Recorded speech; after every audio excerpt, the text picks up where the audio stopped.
talking about the stuff that's going on inside your head and what you're feeling is not weakness. There's no shame. There's no guilt. There's nothing to fear, nothing to feel bad about. It is, in fact, one of the highest signs of strength that you can exhibit.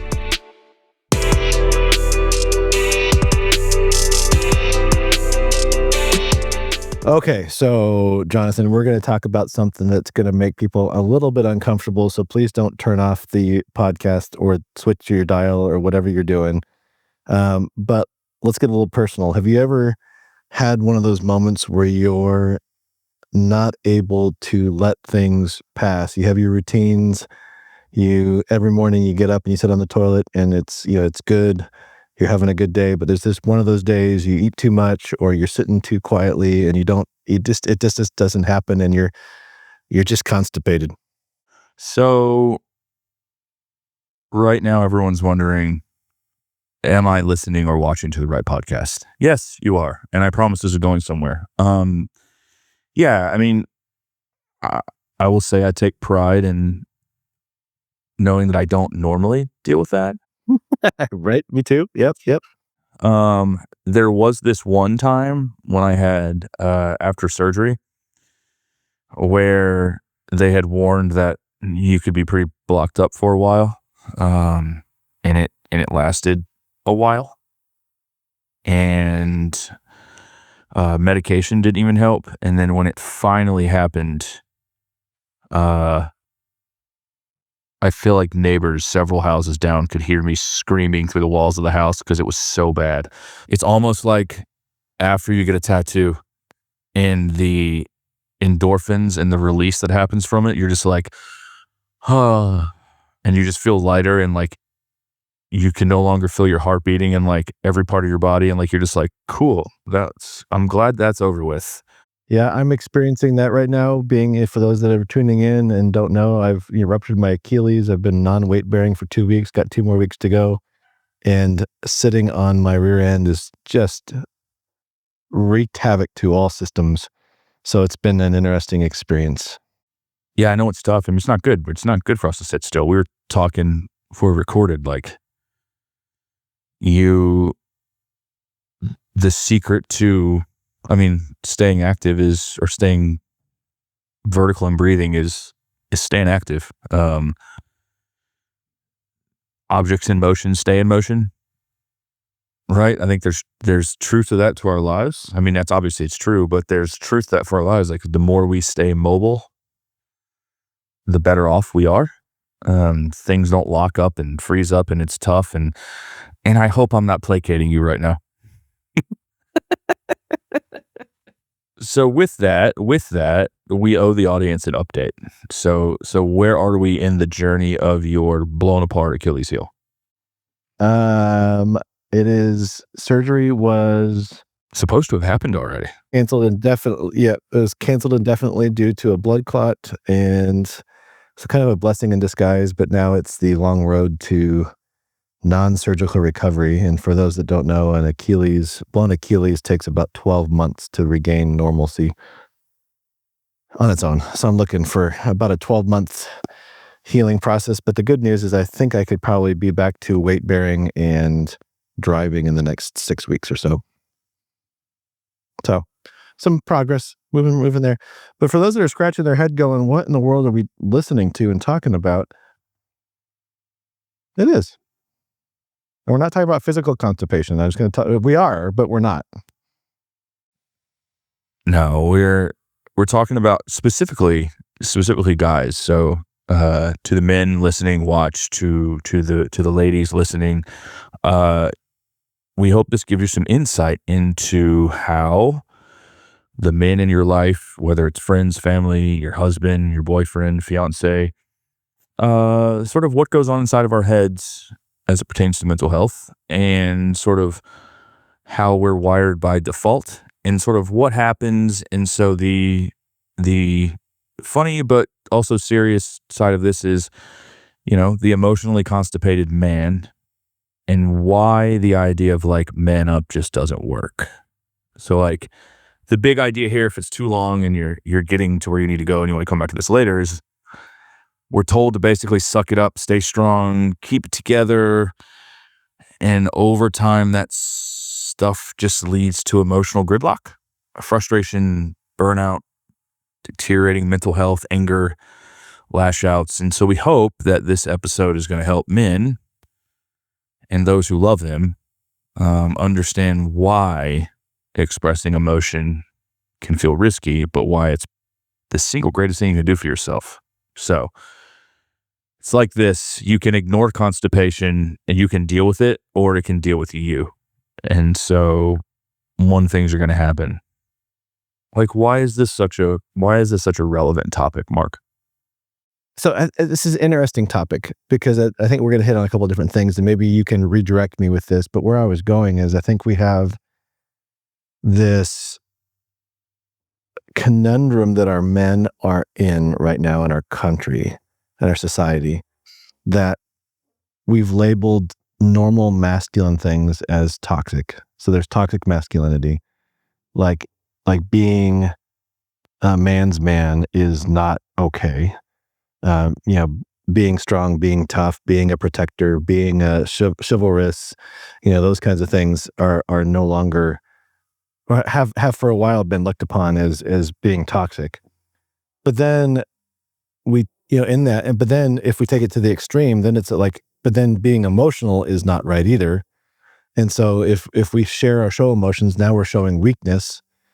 And so I think a lot of times guys get caught up in this, well, I've got to be manly, but then I've got to show my emotions.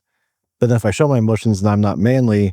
And we get caught up in this catch-22 of like, what do I do with all of this? And yeah. And so men tend to go, I'm just going to keep quiet. I'm going to suffer silently. I'm going to not burden people with things because for whatever reason, that's not the right thing to do. And I'm just going to, put up and shut up. Like I'm just not going to do it. And that leads to an emotional constipation. But I guess I've created almost a Christmas light tanglement in that comment. Like, how do we unwind the complexity of what I just said and where men are at in this like toxic masculinity bashing, but you've got to be emotional, but you don't be too emotional, but don't be this, don't do that. I mean, I don't know if I'm making any sense, but that's just kind of what I get a lot of my clients coming to me wrestling with. Well, before we go anywhere, I think it's important to understand that it's a real problem. And it's one that you're not going to fix it in a single podcast episode. I mean, both of us are sitting here living, breathing examples of what happens when you suffer in silence. I mean, I took a saunter out into the interstate because of it, and I know that I joke about it. You can call that a coping mechanism, but it's been years now, and I think it's okay to.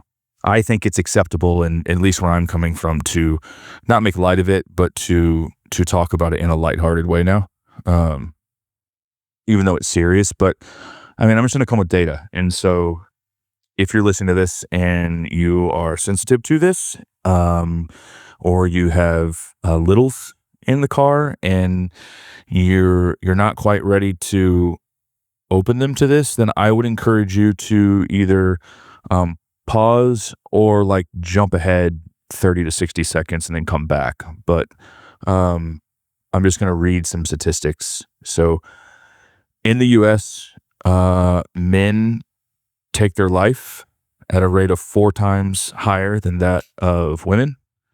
So every 22.8 men per 100,000, or 5.9 per 100,000 women. Though men make up roughly half of the population, they account for 78 to 80% of all unaliving, like self-unaliving. Research recently conducted a global review covering data from over 106 million men and found that men who go through a relationship breakup, separation, or divorce have a much higher risk of death by unaliving.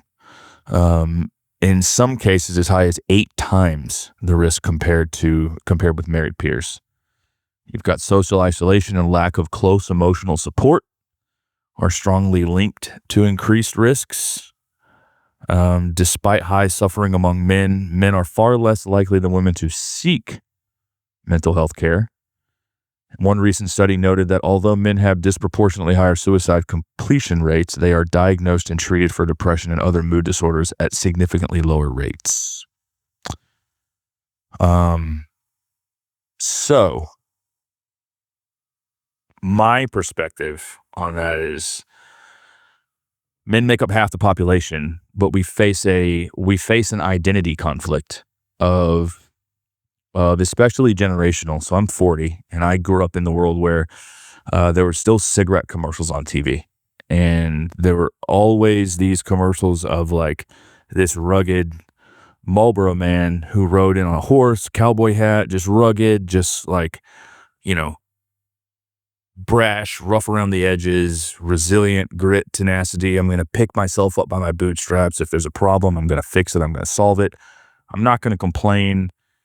And so growing up in that generation was like, I would argue that that is a toxic level of what the identity of a man is. And then there was this mad swing to the other end of the spectrum of like, oh wait, that's bad.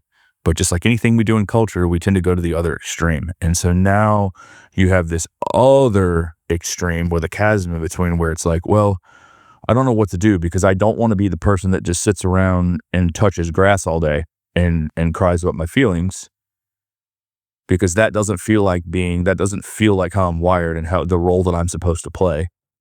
But I also don't think I can push that hard in the paint towards the other side. So what do I do? And I would say that men are also not wired to just naturally go have people to surround them and talk about their feelings. Like you look at your female friends. Like I'll look at my girlfriend. I'll look at, look at the differences, the way men and women seek community out. Women are naturally more emotionally, like the feminine side of their emotions are dominant, and they naturally talk about things and they process and they do things. Men don't. And when I was first in counseling, my counselor pressed me to go and establish some good female relationships, to be open and honest with them, just platonic friendships, to start to understand more of the feminine side of my masculinity so that I could learn the other side of it, to start to learn that balance. No, and I think it's a huge statement. I love the way that you described that, and I'm trying to make it somewhat even practical to my own last couple of weeks, right? So when I was diagnosed with the blood clot, my imagination ran wild. I mean, I went panic attack, anxiety attack. I was afraid to go to sleep. I didn't want to even. I was faced with my own mortality. At least I thought. Now that we have more information, it wasn't as big of a deal as I thought it was. But we weren't given any kind of information, and I had a hard. Even with everything that I have gone through and the training that I had a hard time expressing my own emotional experiencing of that, to the point now where I looked at my wife the other day. I said, I probably need to go. I'm going to go call a counselor in the next couple of weeks, and I'm going to go spend some time kind of unpacking some of that, because I know my tendency is just to, oh, I'm fine now. I'm going to hole up. I'm going to be good. I'm going to move forward, press forward. But that was a pretty significant experience over the last 7 days that I don't want to maybe make me harder or more aloof or more numb. I need to go and kind of unpack those feelings with a safe person. And I know I can do it with my wife, and I'm going to, but I also need to do it with a counseling professional that can kind of guide me through that. And the listeners might be going, well, aren't you a counselor? I'm like, yes, but I also need that support myself to figure that out. And I think one of the things that you didn't say, but you've kind of alluded to, is that men only begin this journey of experiencing and processing their emotions when they hit rock bottom or something catastrophic happens. It's reactive. But I think that's true in other areas of our lives. Like we respond we naturally respond to things. Like as much as we're proactive with certain things, most of what we do is responding to a problem to then say, oh, I'm going to go find a solution, or, oh, this is something going on. This is what I can do to fix, resolve, or to push this. I laugh for a minute though, because physical constipation is also reactive, right? We get to a place where like, oh, I probably shouldn't have eaten that. And now I'm stuck in this, or I probably should have monitored how much salt or sugar or fiber or whatever. And we don't think about those things until we're in a place of constipation. We end up in a place where emotions are stuck because we were taught to ignore them and not feel them. Right. Or just go, that's not important. Yeah, it's not a priority. I don't have time to sit with this. I'll do with it later. Like I'll deal with it later. But the later, for both of us, mine was when I was 12 to 13. The later was a suicide attempt. The later was an emotional explosion or implosion, I guess, either way. So I'd never asked you this, and I only want to know because I'm curious about my own, and then you can flip it on me. When you got to that point, did it happen like in the moment where you get there, or had you like mapped it out? No, it was impulsive. Like you just found yourself there and it was like, whoa. Yeah. So, well, I mean, the pain that I was experiencing with the bullying and abuse, the withdrawal and the inability to be seen, I couldn't express myself. When I got emotional, I was sent to my room, told to just get over it. Mm-hmm. That was the precursor to it. And it was just internal stuffing. And in that time period, I was also having some physiological symptoms, migraine headaches. And you've experienced migraines, you know what I'm talking about. I mean, it was the seeing flashing light, like throw up type migraine headaches. And so, but they were lasting for 3 to 6 months. And so that was the physical pain I was dealing with, poked and prodded with EKGs and spinal taps and blood draws and all the things, trying to figure out do I have a brain tumor? Is there a neurological something going on? And so that was coupled with that. And then when the major traumatic event happened, when I was de-pantsed in front of my whole class, including underwear, without a teacher there to protect me, that was when I went home that night, and it's like the floodgates opened, if that makes sense. One, appreciate the vulnerability. Two, it's very similar to my own experience. I hadn't thought about it. I had made comments when I was in that low place of like I wish I would just go to sleep and just not wake up, like things like that. And then I would be okay and be like, why did you say that? Like shut up, you're an idiot, stop, And then that went on for a little bit. And then it was just like one day, it was like I couldn't escape. Like you said, the floodgates turned on. It was like a bathtub fully overflowing with water. It was like, I ate Taco Bell and there's no escaping it. Like it's just there. I can't run from it. I can't I don't want to face it because I don't know what to do, because all of this is new and it's like, I don't want to be here. I don't want to be in this moment. I don't know what to do. I don't know where to turn. And then suddenly it's like, I want out. Boom, here's a solution. And that's how it happened. And it wasn't in the period of time I was driving, and then, pulled over and thankfully found myself leaned back against my car after it happened. With I always think about, I think it was another episode with that. I always think about the person that pulled over because they thought they were talking on their phone. Mm. And they thought they had swerved because they were talking on their phone. And I often think about how much different would their life have been? And so then on the other side of it, it was weird still being in that very low place of okay, well, now I'm on the other side of this. And it almost felt like everything before me was dead. And then now this is all new. And so now what do I do? And it was I don't know what to do. I don't know what's up. I don't know what's down. I don't know what's left. I don't know right. But I'm no longer going to run from this because I know that I can't. However, I'm lucky to be here. Now the real work begins. What can I learn? Right. Right. Now I want to ask questions. Like, it was suddenly I went from being in a place where I didn't want to go admit that I was something wrong, or that I was like very messed up and I didn't know what to fix. I didn't know what the problem was. And I remember still being in that place of like, I don't know what the problem is, but I know that I can't do this on my own. And I just need to like, I just need to, and I remember saying like, I don't know what to do with this, but something's got to change. Those feelings were the same before. It was just the response was different. And mine was, I ended up going through with the process of, but it reacted with medication that I was taking and ended up being rushed to the hospital and stomach pumped. Um, and it was still the feelings of, and I don't think it was the feelings of, oh crap, it didn't happen. It was more of like, oh, I'm thankful that somebody saw me and saved me. And now what do I do with it? And that's where the neurologist made a comment to my dad that it wasn't necessarily, he didn't think it was a physiological struggle. It was a psychological, and I needed to go seek counseling. And that's what started the process for me to find healing. So this is, I mean, obviously we pulled the lid off of a huge topic. And one of the symptoms is what we're calling emotional constipation. I think that's the root cause. But like, what, aside from just toxic, like talking about toxic masculinity, we can do a whole episode on that, breaking down that.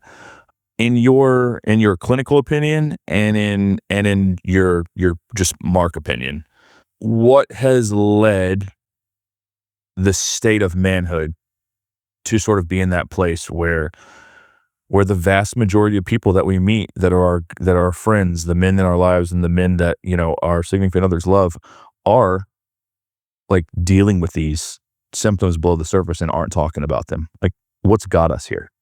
I'm going to be completely honest and blunt and say, I think a society that makes fun of men when they share their emotions. I think it's a stigmatization that men don't have emotions or shouldn't have emotions. And when we share them, now we're weak. We're labeled as whatever. And so it's almost a gaslighting of sorts, um, if that makes any sense. But I think it's a society that has grown up to not have a paradigm or capacity to understand men and their emotions in a way that allows them to express it accordingly. It's like, I think we've all heard things. I've heard some, friends talk, and I've even had comments on some videos that I've put on social media where people are like, "Oh, that's great, but like, you can't trust anyone to say this. You can't trust them to that." Or like, every time I do try to say something, I'm told I'm being dramatic or I'm being too sensitive, or if I don't, why am I being so cold? Or you're not opening up enough, or you're oversharing, or you're like dumping on someone. And so it's you're often made to feel you're going to one extreme or the other. You're not doing enough, or you're doing too much, or you're doing it the wrong way and not how it should be done or how everyone else is doing it. Is there a wrong way to talk about your emotions? No, I think it might be clunky. I think it might not be as precise. I don't think it would be, it might not be as clean as we maybe would want it. But no, there's no wrong way to talk about it. I think the only wrong here, I'll say this: the only wrong way to talk about it is not to talk about it. So do you think then that men feel like they have to perform at some level to talk about emotions? They have to. They might think they have to have a solution. They might have to have better insights around it. They have to have a way through, or something. They have to have a fix it. I think that's the innate fix it piece. So that I have to have a solution to my problems. I mean, do you think that leads to feeling dismissed? And so oftentimes I would communicate and like beat around the bush with stuff. Like, if I would say, "Oh, I'm fine. It's okay." That became like my blanket statement. It's okay. Because then it felt like, well, if I say something, if I tell you how I really feel, one, it's either going to make you angry or I'm going to have hurt you. Or you're not going to understand. And you're not going to understand, and it's just going to lead to, you know, lead to an argument or lead to, some sort of other conflict. Um, and then I just stop. Then you just stop trying. Right, because people are telling you you're not doing it right. And for men that want to have a solution or have it done in a precise manner, when we are trying, and this is for people that are listening that aren't men, when we are trying to do something and we're told we're not doing it right or we're chastised, we typically don't do that again. Right? We typically just go, okay, and it's not right. I'm not saying that we're right in this. I'm just saying this is how we respond. We go, oh, okay, that wasn't received well. Note to self, I'm not going to do that again. Yes, that was uncomfortable. Not doing that again. Again, I'm not saying that how we respond is right. I'm just saying this is how we respond normally when we are told that we're doing something wrong. I think it's the more I process this out loud, it's we are more in tune to our emotions than we are aware, but we are naturally more in tune to the underbelly or the lie of those emotions. And it gets convoluted within societal expectations. Do I do this or not? You told me this last week and then this week is something different. And like, where do I go from here? Meaning, it's not so much that I fear being vulnerable; it's I fear the possibility of embarrassment more. Or being embarrassed, being chastised, being told I'm wrong or not doing it right. Like, because the way we're naturally in relationship with one another as men is we poke fun and we prod and we jab. Even if it's from a place of care, it happens a lot. Like, you bust each other's chops.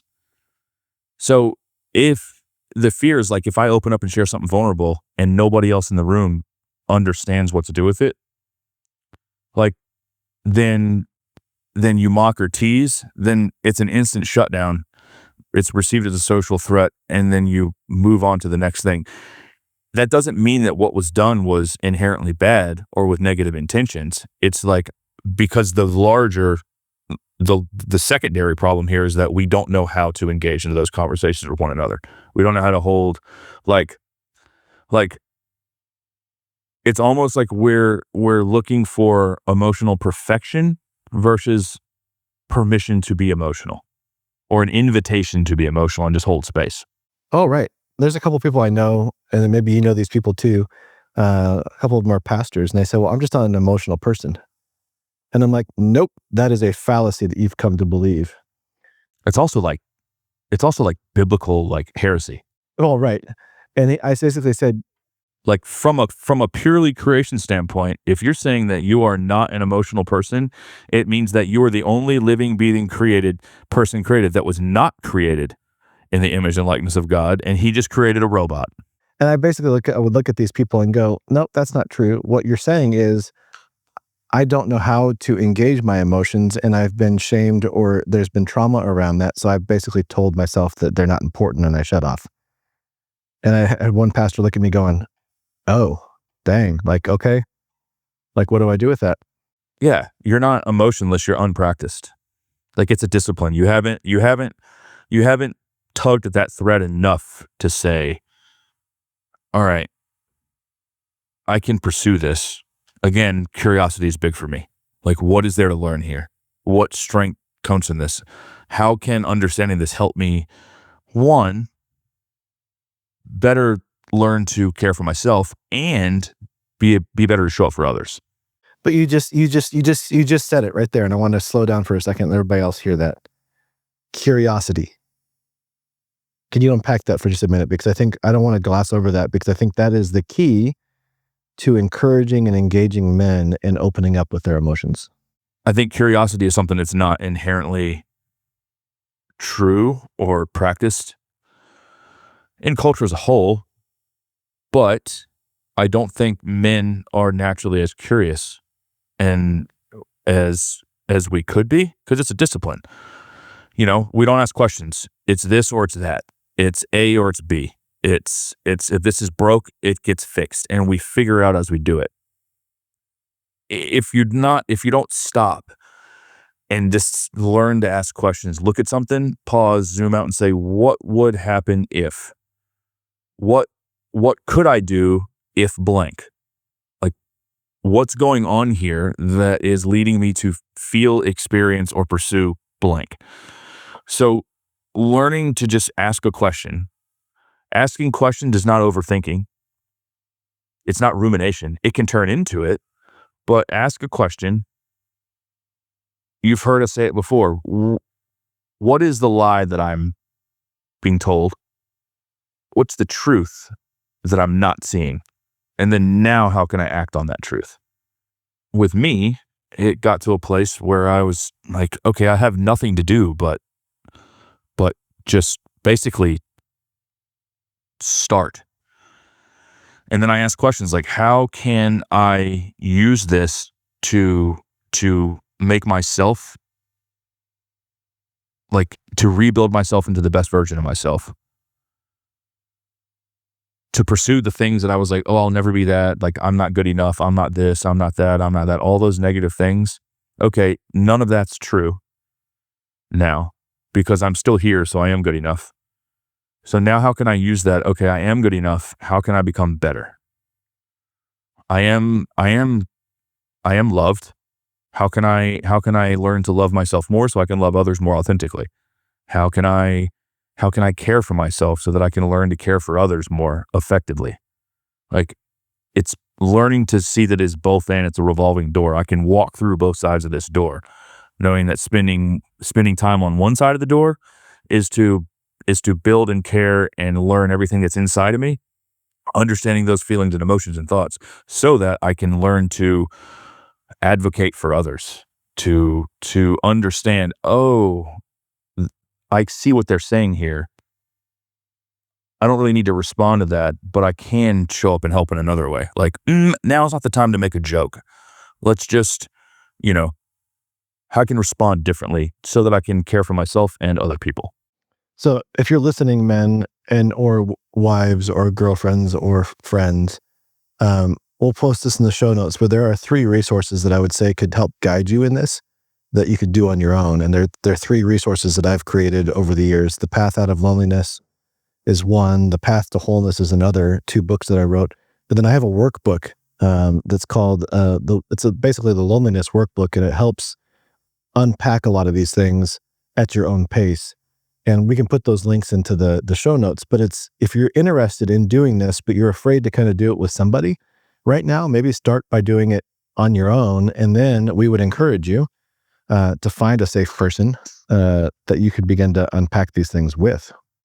So if the opposite of constipation is just regular, and I'm fully owning this analogy now. So yes, if the opposite of constipation is being regular or doing it right, I want to get practical. How do we redefine what doing it right even means? Because there's no perfect emotional script. Just like you can ingest food, liquid, whatever, and you could do it for a time, no issues. Suddenly you're backed up. I think healthy looks different for everyone. So instead of doing it perfect or doing it right, like, what's right for you? So how do we one, do we need to redefine, and then how do we do it? I think the first step for anybody is just going, how am I doing with my emotional language? Like, many men can't even define mad, sad, glad, fear, and disgust, the basic 5. So it might be getting a feelings wheel. We could put that in the show notes. It might be something where you're just doing, maybe every day you're expanding your emotional vocabulary by doing some self-studying. Those resources I just mentioned can help with that. But I think the first step is just expanding your emotional vocabulary. If you don't know it, it's okay. Learn it. There's a video, and I'll link to it, and you may have seen it, Mark, but there's a video of a guy, and he's sitting outside his backyard. He's holding a spool of wire, like THHN, like braided copper wire, and it's a larger spool. It's all kind of beaten and banged up, and it's been used. And he's just sitting there, and he's got like the last little bit has like come uncoiled off the spool, and he's sitting there messing with it. And his wife comes outside, and I'm going to pause for a minute. This episode is not saying that like men are mean, and this is not like a Little Rascals He-Man woman hater club. Like, this is not that at all. There is a lot that men can learn from how women process and pursue and sit with and basically, to be true, the feminine side of our masculinity are things that we need to learn with. But the other side of that coin is learning to understand that men are going to come to that place from a different perspective, and learning to say, okay, maybe my initial response to this doesn't need to be like, I need to ask a question before I respond when I notice or sense some things. And that's true for other men and women. So the guy's sitting outside, and I get teary-eyed whenever I see it. And he's got this spool of wire, and it's a spool of wire. And he's sitting there messing with it, and he's pulling it, and it's coiling, and he's looking at it. And he sits there, and his wife comes outside, and she's talking to him, and she could tell that he's somber, pensive. He's just like reflective, and he starts talking about like, I just got to the end of this spool of wire and realized like how long I've had it. It's not a wire. It's not like wire that I've used all the time, but it's been in my van. It's been in my workshop. I've had this for years, and I never thought that I would get to the end of it. And I can remember, and he goes, and I remember like I've used it here. I've done this. Like I even had this, before my dad passed away. We had this spool of wire, and we would use stuff, and he was starting to be flooded with like memories, and he's processing them. And you can tell that he's like, it's not just about the wire. You follow? Like it's more, but he doesn't know how to communicate what he's feeling, which is fine. We don't always know how to communicate it. And with the best of intentions, his wife is like, honey, it's just a silly spool of wire. Come in and eat dinner. And without meaning to, she kind of just dismissed the bigger thing that he was trying to, because again, for the most part, men are emotionally constipated and they're like, why is this spool of wire getting me choked up? Like, why? What's going on? And suddenly he was feeling all these things, and he was in the space that he was in, was just trying to process it, and was kind of dismissed or like, that's silly. Like, why are you upset over a pool of wire? Come have dinner and sit with the family. Like, that's sort of the place where, whether it's wire or whether it's like my dog passed away or whether it's like a friend passed away, and sitting talking, oftentimes we'll begin to open up in ways that don't really make any sense. And sometimes those are threads to be aware of, and not just shut them down. Instead of offering a solution, respond with another question. Yeah, engage with curiosity. Yeah, tell me more about that. Or how can I support you here? Something simple. No, I love that. And I think that's, in some ways, we could do a part 2 on this maybe next time.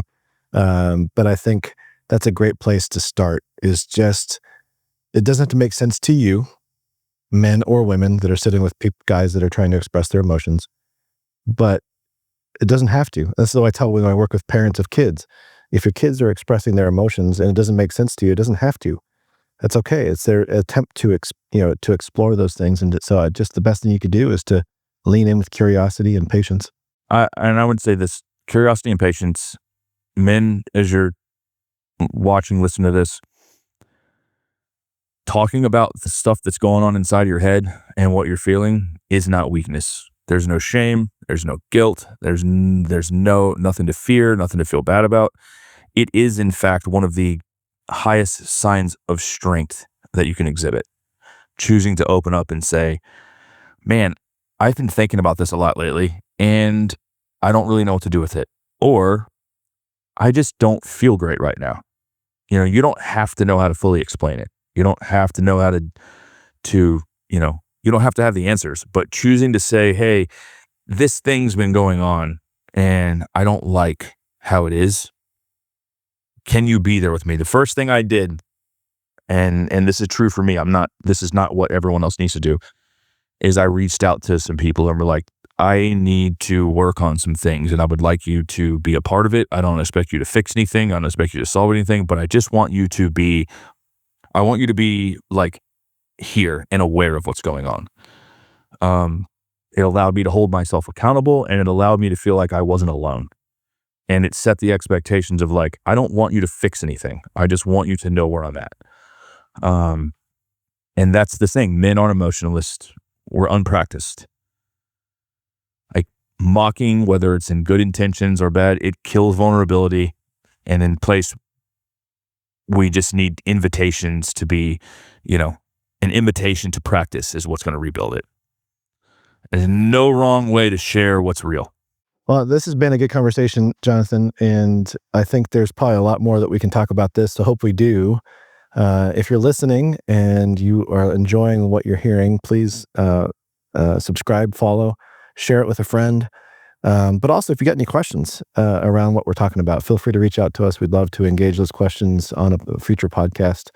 And man, if you're listening too, don't sacrifice working on yourself for what you think is a better reason. The best thing you can do is begin to work on yourself. That's never going to return void.